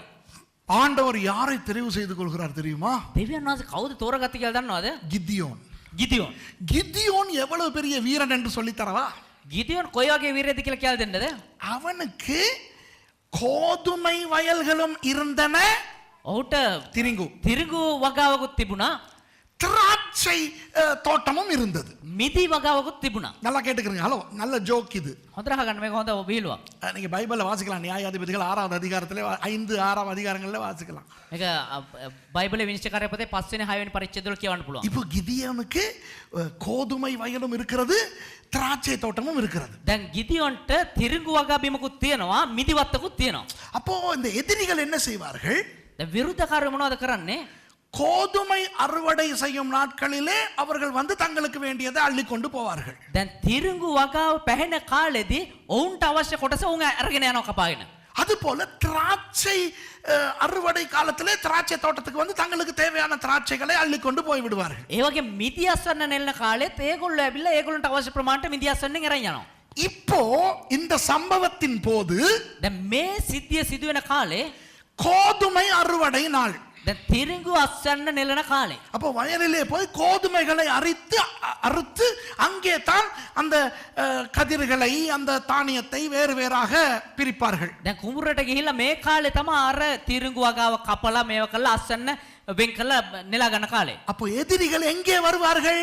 දැන් විරුද්ධකාරයෝ එන කාලේ කොහාටද එන්නේ? කොහාටද එන්නේ? கோதுமை வயலுக்கு. දැන් අර මේ තිරිඟු වගා බිමට එනවා. இவர் ராவோட ராவா கோதுமை வயலுக்கு போய் දැන් මෙයා රෑත් තිස්සේ ගිහිල්ලි වෙලා මේ වගා බිමට கோதுமை எல்லாம் அறுத்து දැන් ඒ තිරිඟු වගාව නෙලාගෙන ராவோட ராவா திராட்சை ஆலைக்கு கொண்டு வந்து போட்டு රෑට මේ ඒ වගා අස්වන්න නෙලාගත්ත ඒවා මිදිවත්තර ගෙනල්ලා அந்த திராட்சை ஆலையிலே வைத்து தான் இதை பிரிக்கிறார். දැන් අර මිදි වගාව මිදි සාධන යන්ත්‍රය තියෙනවනේ ඒකේ තමයි මේ අස්වන්න නෙලන්නේ. என்ற எதிரிகள் இங்கே வர மாட்டாங்க. ஏன்னா இப்போ திராட்சை சீசன் அல்ல. ඇයි කියනවා නම් විරුද්ධකාරයෝ දැන් මේ ස්ථානට එන්නේ. මොකද මේ මිදි මේ මිදි වගාව නෙලන කාලේ නෙමෙයි. அந்த அளவு பயந்தாங்கொள்ளி. ඒ වගේ බයගුල්ලෙක්. வழங்குது உங்களுக்கு? තේරෙනවද ඔබට? அப்போ அங்க இருக்கிற கோதுமையை அறுத்து கொண்டு வந்து இங்க இருக்கிற திராட்சை ஆலையில வச்சு மாப்பிள்ளை அழகா தனியா யாருக்கும் தெரியாம வேலை செஞ்சுக்கிட்டு இருக்கிறார். දැන් අරහේ තියෙන මේ තිරිඟු අස්සන්න ගෙනල්ලා මේ මිදිවිස මේ හදන ස්ථානට ගෙනල්ලා දැන් මෙයා එතන අස්වැන්න නෙලා ගන්නවා. அப்ப இவருக்கு இவர் இப்படி செஞ்சுக்கிட்டு இப்படி பார்க்குறா, மரத்தடியில் ஒரு ஆள் வந்து நிற்கிறான். மரத்தடியில் ஒரு ஆள் வந்து நிற்கிறான். දැන් මෙයා මේ ඒ ධාන්‍ය නෙලාගෙන ඉන්නකොට වෙන්න ගහගහ කවුද එක්කද කියලා නැවතලා ඉන්නවා. போச்சுடா, எவனோ கண்டுட்டானே. අයියෝ ඉවරයි කවුරු හරි එකෙක් දැක්කනේ. ஐயோ நான் கள்ளத்தனமா பாதுகாப்பா செஞ்சறத மாட்டிக்கிட்டேனேன்னு இவனுக்கு ஆவி ஆத்மா சர்றம் இடம் மாறி போச்சு. අයියෝ මෙච්චර පරිස්සමෙන් කළා වාටුණානේ කියලා දැන් මෙයාගේ ආත්මේ ප්‍රාණය මාරුණා. வந்தவர் யார் தெரியுமா? දැන් ආවේ කවුද දන්නවද? கர்த்தருடைய தூதனானவர். දෙවියන් වහන්සේගේ දූතයන්න් වහන්සේ. இதற்கு கிறிஸ்டோபனி என்று சொல்லுகிறோம். මේකට කියන්නේ ක්‍රිස්ටෝපනි කියලා. அதாவது பழைய ஏற்பாட்டிலே இயேசுவானவர் காட்சி கொடுத்த சில சம்பவங்கள் சந்தர்ப்பங்கள். ඒ කියන්නේ පරණ ගිවිසුමේදී යේසුස් ක්‍රිස්තුස් වහන්සේව දැක්වෙන සමහර අවස්ථා. அப்போ இவருக்கு தெரியாது வந்திருக்கிறவர் கர்த்தருடைய தூதனானவர்னு. දැන් මෙයාට දන්නේ ඇවිල්ලා ඉන්නේ දෙවියන් වහන්සේගේ දූතයා තමයි කියලා. கவனிங்க, இப்போ கிதியோன் என்ன செய்யறாருன்னு சொல்லி கொடுத்துட்டேன் தானே. දැන් ගිඩියෝන් මොනවද කරගෙන ඉන්නේ කියලා කියලා දුන්නානේ. பயத்துல බයට அங்க செய்ய வேண்டியதை இங்க கொண்டாந்து வச்சு ரகசியமா பண்ணிக்கிட்டு இருக்கான். දැන් අරහේ කරන්න ඕනද මෙහෙ ගෙනල්ලා මේ හොර රහස මේ දේවල් බයෙන් කරගෙන ඉන්නේ. அப்போ கர்த்தருடைய தூதனானவர் வந்து எப்படி அவனை அழைத்தார் தெரியுமா? දැන් දෙවියන් වහන්සේගේ දූතය ඇවිල්ලා මෙයාව කොහොමද දන්නවද යටත් කරේ? කතා කරේ. இப்போ நாங்க அப்படிப்பட்ட ஒரு ஆளை கூப்பிடும்போது எப்படி கூப்பிடுவோம்? දැන් අපිට කොහොම කවුරු හරි කතා කරොත් අපි කොහොමද කතා நாங்க அந்த ஆளை கூப்பிட்டா எப்படி கூப்பிடுவோம்? දැන් අපි ඒ පුද්ගලයාට කතා කරන කොහොමද කතා කරන්නේ? ஏய் பயகுள்ள, ஏய் பயனங்காளி, என்ன ஐயே அக்கிஹு, අයියෝ ඒගලචි අයියෝ හකු அப்படிதானே? එහෙමනේ. ஆண்டவர் எப்படி கூப்பிடுறாரு தெரியுமா? දෙවියන් වහන්සේ කොහොමද දන්නවද කතා කරේ? பராக்கிரமசாலியே, බලවන්තේනි බලවන්තයා. பராக்கிரமசாலியே. நான் இவனுக்கு நானா ඒ බලවන්තයා කියලා කතා මමද? பாக்குறேன், ஏற யாரும் இல்ல, நான் தான் தனியா இருக்கிறேன் இங்கே. වටපිල බලන වෙන කවුරු ඉන්නද කියලා නෑ මම විතරයි ඉන්නේ. என்னைய பார்த்து பராக்கிரமசாலிங்கிறார். අයියෝ මාව බලන බලවන්තයා කියනවා. பிறகு நீங்கள் கதையை பார்த்தால் ඊට පස්සේ කතාව බැලුවොත් එහෙම ஆண்டவர் கிதியோனை உயர்த்தி දෙවියන් වහන්සේ ගිදියොන් උසස් කරලා வெறும் 300 பேரோடு இவர் போய் எதிரிகளை துவம்சம் செய்கிறார். 300ක එක ගිහිල්ලි වෙලා ඒ සතුරු සේනාව විනාශ කරන විදිහට පාවිච්චි කරනවා. எப்படி அவர்கள் பாடல் பாடினார்கள் தெரியுமா? කොහොමද මේගොල්ලෝ ගීතික ගායනා කරේ කියලා දන්නවද? கர்த்தருடைய பட்டயம், கிதியோனுடைய பட்டயம். දෙවියන් වහන්සේගේ කඩුව ගිදියොන්ගේ කඩුව. அந்த அளவு ஆண்டவர் கிதியோனை பயன்படுத்தினார். ඒ තරම් දෙවියන් වහන්සේ ගිදියොන්ව පාවිච්චි කරා. அன்பானவர்களே, இந்த இடத்துல சில பேர் இருக்கலாம். ප්‍රේමවන්තනේ මේ ස්ථානයේ සමහර අය ඉන්න පුළුවන්. பயம், බය, சாட்சி சொல்ல பயம், සාක්ෂි කියන්න බයයි, ஜெபிக்க பயம், යාඥා කරන්න බයයි, ஊழியத்துக்கு போக பயம், සේවයට යන්න බයයි. பிரசங்கம் செய்ய நானா ஒரு நாளும் பிரசங்கம் பண்ண மாட்டேன்ப்பா, ஆக்கள் முன்னுக்கு நிக்க முடியாது. දේශනා කරන අයියෝ මම නම් කවදාවත් දේශනා අම්මෝ වන්නම් මේ මිනිස්සු ඉස්සරහ ඉන්න බෑ. நல்லா பாடுவாங்க, හොඳට ගායනා කරනවා. ஆக்கள் முன்னுக்கு பாட விட்டா எல்லாம் சொதப்பிரும், பயம். හැබැයි මිනිස්සු ඉස්සරහ ගායනා කරන්න ගියොත් එහෙම සේරම අවුල් කරගන්නවා බය. இந்த மாதிரி பயம். මේ වගේ බය. கிதியோன் அந்த மாதிரி இருந்தவனை கர்த்தர் மாற்றினார். ඒ වගේ හිතව ගිදියොන් දෙවියන් වහන්සේ පාවිච්චි කරා. ஆகவே சில நேரம் நீங்கள் உங்கள் வாழ்க்கை பூரா இந்த மாதிரி ஒரு பயந்த ஒரு டிமிட் பர்சனாலிட்டி, ஒரு பயந்த சுபாவம் உள்ள ஒரு ஆளா இருந்திருக்கலாம். ඒ නිසා සමහර වෙලාවට ජීවිත කාලෙම ඔබ බියගුළු විදියට ජීවත් වෙන කෙනෙක් විදියට ඉන්න පුළුවන්. நிறைய பாதிப்புகள் உங்கள் வாழ்க்கையிலே வந்திருக்கலாம். බොහෝ බලපෑම් ඔබේ ජීවිතය ඇති වෙලා තියෙන්න පුළුවන්. சின்ன காலத்திலே அடி வாங்கினதால் இன்னும் பயம், පොඩි කාලේ ගුටි කාපුවට තාමත් බය, தனியாக போக பயம். තනියෙන් යන්න බයයි. எந்தெந்த காரணத்து நிமித்தமாகவாவது யாராவது பயத்திலே நீங்கள் இருந்தால் මොන කාරණා කරනකොටගෙන ඔබ යම් කෙනෙක් බයෙන් ජීවත් වෙනවද? கர்த்தர் சொல்லுகிறார், දෙවියන් වහන්සේ කියනවා நான் கிதியோனின் தேவன். මම ගිදියොන්ගේ දෙවියන් වහන්සේ. கிதியோனை பயன்படுத்தின நான் உன்னை பயன்படுத்துவேன். ගිදියොන් පාවිච්චි කරාව මම නුඹත් පාවිච්චි කරනවා. இப்போ கடைசியாக අවසාන වශයෙන් ஒரு வசனத்தை உங்களுக்கு விளக்கப்படுத்த போகிறேன். එක වචනයක් ඔබට තේරුම් කරලා දෙන්න. இந்த வசனத்தை தான் இன்றைக்கு வாசிக்க போகிறோம். මේ වචනේ තමයි අද දවසේ අපි කියවන්න යන්නේ. இதைத்தான் நீங்கள் ஞாபகத்தில் வைத்துக் கொள்ள வேண்டும். මේක තමයි ඔබ මතකේ තියාගන්න ඕනේ. நீங்கள் யார் என்று இன்றைக்கு நீங்கள் தெரிந்து கொள்ளுங்கள். ඔබ කවුද කියලා අද දවසේ ඔබ අවබෝධ කරගන්න. ஓசியா 9வது அதிகாரம் 10வது வசனம். හොෂයා 9 වෙනි පරිච්ඡේද 10 වෙනි පදය. ஓசியா 9வது அதிகாரம் 10வது வசனம் என்ன சொல்லுகிறது? நானும் பாஸ்டர் மகேஷும் ரெண்டு பேரும் வாசிப்போம். ஓகேயா? කාන්තාරෙහි මුද්‍රික පළමෙන් ඊශ්‍රායල් මට සම්භවිය. வனாந்தரத்தில் திராட்சை கொலைகளை கண்டுபிடிப்பது போல இஸ்ரவேலை கண்டுபிடித்தேன். අත්තික්කා ගසේ පළමු ශ්‍රුතුවේ නාබුල් පළමෙන් නුඹලාගේ පියවරුන් දුටිමි. அத்தி மரத்தில் முதல் தரம் பழுத்த கனிகளைப் போல உங்கள் பிதாக்களை கண்டுபிடித்தேன். නමුත් ඔහු බාල් පෙයෝට අවුත් නින්දිතයාට කැපවී තමන්ගේ ප්‍රේමවන්තයාමෙන් පිළිකුල් වූෝය. ஆனாலும் அவர்கள் பாகால் பேயோர் அண்டைக்கு போய் இலட்சியானதுக்கு தங்களை ஒப்புவித்து தாங்கள் நேசித்தவைகளைப் போல தாங்களும் அருவருப்புள்ளவர்களானார்கள். அன்பானவர்களே, அன்றைக்கு பாவத்திலே வாழ்ந்து கொண்டிருந்த வடக்கு ராஜ்யத்தை குறித்து ஆண்டவர் சொல்லுகிறார். ප්‍රේමාන්තයනේ ඒ දවස්වල පාපේ ජීවත් වුණා ඔය උතුරු දේශය ගැන දෙවියන් වහන්සේ කතා කරනවා. ஆண்டவர் சொல்லுகிறார், வனாந்தரத்திலே திராட்சை கொலைகளை கண்டுபிடிப்பது போல இஸ்ரவேலை கண்டுபிடித்தேன். දෙවියන් වහන්සේ කියනවා කාන්තාරයේදී මිදි පැලයක් දැක්කා වගේ මම නුඹව දුටුවා කියලා. இன்றைக்கு ஆவிக்குரிய இஸ்ரவேலர்கள் நீங்கள். අද දවසේ ආත්මික ඊශ්‍රායල් අපි. உங்களை குறித்து நீங்கள் என்ன நினைத்துக் கொண்டிருக்கிறீர்கள் என்று எனக்கு தெரியாது, தேவையும் இல்லை. ඔබ ගැන ඔබ මොනවා හිතාගෙන ඉන්නවද කියලා මම දන්නෙත් නැහැ, මට අවශ්‍යත් නැහැ. ஆனால் ஆண்டவர் உங்களை குறித்து என்ன சொல்லுகிறார்? හැබැයි දෙවියන් වහන්සේ ඔබ ගැන මොනවද කියන්නේ? வனாந்தரத்திலே திராட்சை கொலைகளை கண்டுபிடிப்பது போல உன்னை கண்டுபிடித்தேன். වනාන්තරයේ මිදි වත්තක් දැක්කාසේ මම නුඹව දුටිමි. வனாந்தரம் என்றால் பாலைவனம். காந்தாரே காந்தாரே. காந்தாரே. பாலைவனத்திலே வெயில் பகல் நேரத்திலே பயங்கரமாய் இருக்கும். මේ කාන්තාරය ඇවිල්ලා දවල් කාලේ ඉතා භයානක වූ අවුරස්මිය. அந்த உடம்பிலே இருக்கிற தண்ணீரை எல்லாம் அந்த வெயில் எடுத்து போட்டு விடும். ඒ අවුරස්මිය ඇවිල්ලා මේ ශරීරයේ තිබෙනව හැම මේ තෙත් ගතිය උරා ගන්නවා. அப்போ தொண்டை எல்லாம் வற்றி போய் உடம்பு டீஹைட்ரேட், அந்த தண்ணீர் போய் பயங்கர தாகம் ஒன்று வரும். එතකොට උගුර කට වේල්ලා වෙල්ලා මහත් වූ තිබහයකින් යුක්තව අපි වියලි භාවයට පත් වෙනවා. அந்த நேரத்தில் என்னத்தையாவது ஒரு தண்ணீர் கிடைத்தால் சொர்க்கலோகம் போல இருக்கும். ඒ වෙලාවට මොන හරි චූටි වතුර බින්දුවක් වගේ දෙයක් හම්බුනා නම් නිකන් ස්වර්ගයට ගියා වගේ. யாருக்காவது பாலைவன அனுபவம் இருக்கா? කාටරි කාන්තාරයේ අත්දැකීම් තියනවද? எனக்கு அந்த அனுபவம் இருக்கிறது, பாலைவன அனுபவம். இப்போ நான் சொல்றது என்னன்னு உங்களுக்கு புரியும். දැන් මම කියන්නේ මොනවද කියලා එනම ඒ අත්දැකීම් තියන අයට තේරෙනවා. தண்ணீரே கிடைக்காமல் விட்டாய்த்து காய்ந்து போயிருக்கும் பொழுது වතුර බින්දුවක් නැතුව වේලිලා ඉන්න මොහොතේ ஒரு நல்ல அழகான பழுத்த திராட்சை குலை கண்டா எப்படி இருக்கும்? கிரேப்ஸ். හොද්දට ඉදිලා මේ දිල්ලිසෙන මිදි පොකුරක් දැක්කොත් එහෙම කොහොමද තියෙයිද? சும்மா அதாவது ஊத்த தண்ணி இருந்தாலே குடிக்கக்கூடிய அளவுக்கு வறட்சி. දැන් මේ චරා වතුර ටිකක් තිබුණත් බොණ්ඩ තියෙන හැඟීමක් එන්නේ. அந்த நேரத்திலே திராட்சை குலையை கண்டால் எப்படி இருக்கும்? ඒ වෙලාවට මිදි පොකුරක් දැක්කනම් කොහොමද තියෙයිද? இந்த கண்ணெல்லாம் பெருசாகி ඇස් ලොකු වෙලා நாக்கெல்லாம் வெளியே வந்து දිව එළියට දික් වේ.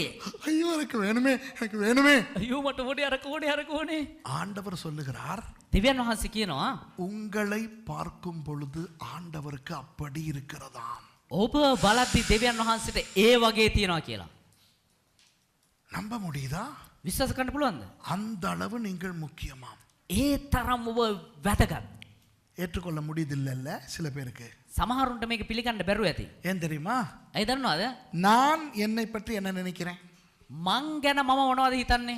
நான் அவ்வளவு நல்ல ஆள் இல்லை, මම ඒ තරම් හොඳ එකෙක් නෙමෙයි. நான் அவ்வளவு படிச்ச ஆள் இல்லை, මම ඉගෙන ගත්ත එකෙකුත් නෙමෙයිනේ. நான் அவ்வளவு பெரிய குடும்பத்துல இருந்து வரல, මම ලොකු පවුලෙන් ආපු කෙනෙක් නෙමෙයි. ராஜ குல அது நான் இல்லை. ඒ ප්‍රජ පරම්පරා උසස් කුලයෙන් නෙමෙයි මම. கர்த்தர் பொய் சொல்ல மாட்டார். දෙවියන් වහන්සේ බොරු කියන්නේ නැහැ. நீ உன்னை குறித்து என்ன நினைத்து கொண்டிருந்தாலும் ඔබ ගැන මොන දේ හිතාගෙන හිටියත් கர்த்தர் உன்னை குறித்து இன்றைக்கு சொல்லுவது இதுதான். දෙවියන් වහන්සේ ඔබ ගැන කියන දේ මේක තමයි. வனாந்தரத்திலே திராட்சை குலைகளை கண்டுபிடிப்பது போல உன்னை கண்டுபிடித்திருக்கிறேன். කාන්තාරයේදී එක මිදි පොකුරක් දුටුවාසේ මම නුඹව දුටිමි. எல்லாம் சொல்லுங்க, என்னோட தமிழ் ஆளுங்க எல்லாம். දෙමළ කට්ටිය සේරම කියන්න. ඊට පස්සේ පාසමයි සිංහලෙන් කියන්න. ஓகே சொல்லணும் எல்லாரும், தமிழெல்லாம் சொல்லு. வனாந்தரத்தில் කාන්තාරේ காந்தாரே සිංහලයි කියන්න. කාන්තාරේ திராட்சை கொலைகளை கண்டுபிடிப்பது போல, திராட்சை கொலைகளை கண்டுபிடிப்பது போல මිදි පොකුරක් දුටුවාසේ மிதி போக்குறாத் துட்டுவாசே ஆண்டவர் இன்று என்னை பார்க்கிறார். ஆண்டவர் இன்று என்னை பார்க்கிறார். දෙවියන් වහන්සේ අද මන් දිහා බලනවා. දෙවියන් වහන්සේ අද මන් දිහා බලනවා. அன்பானவர்களே, நீங்கள் தீர்மானியுங்கள். ප්‍රේමාන්තනේ ඔබ තීරණය කරලා ඇති நீங்கள் உங்களை நம்ப போகிறீர்களா ඔබ විශ්වාස කරන්න යනවද? அல்லது ஆண்டவரை நம்ப போகிறீர்களா? එහෙම නැත්නම් දෙවියන් වහන්සේව විශ්වාස කරන්න යනවද? ஆண்டவர் சொல்லுவது பொய் அல்ல. දෙවියන් වහන්සේ කියන්නේ බොරු නෙමෙයි. அவர் உங்களுக்கு சொல்லுகிறார், வனாந்தரத்திலே திராட்சை குலைகளை கண்டுபிடிப்பது போல உன்னை கண்டுபிடித்தேன். උන්වහන්සේ කියනවා කාන්තාරයේදී මිදි පොකුරක් දුටුවාසේ මම නුඹව දුටිමි කියලා. நீ எனக்கு அவ்வளவு முக்கியமானவன். ඔබ උන්වහන්සේට එතරම් විශේෂයි. விளங்குதா உங்களுக்கு? அத்தி மரத்தில் முதல் தரம் பழுத்த கனிகளை போல கண்டுபிடித்தாராம். අත්තික්ක පළවල පළවෙනි ඵලය දුටුවාසේ දැක්ක කියලා ஒரு කියනවා. அத்தி மரத்தை நட்டு ඒක අත්තික්කා ගහක් පැලයක් හිටවලා 10-12 வருடங்கள் ஆகும் கனி வருவதற்கு. ඒකෙන් ඵල එන්න අවුරුදු 10ක් 12ක් විතර යනවා.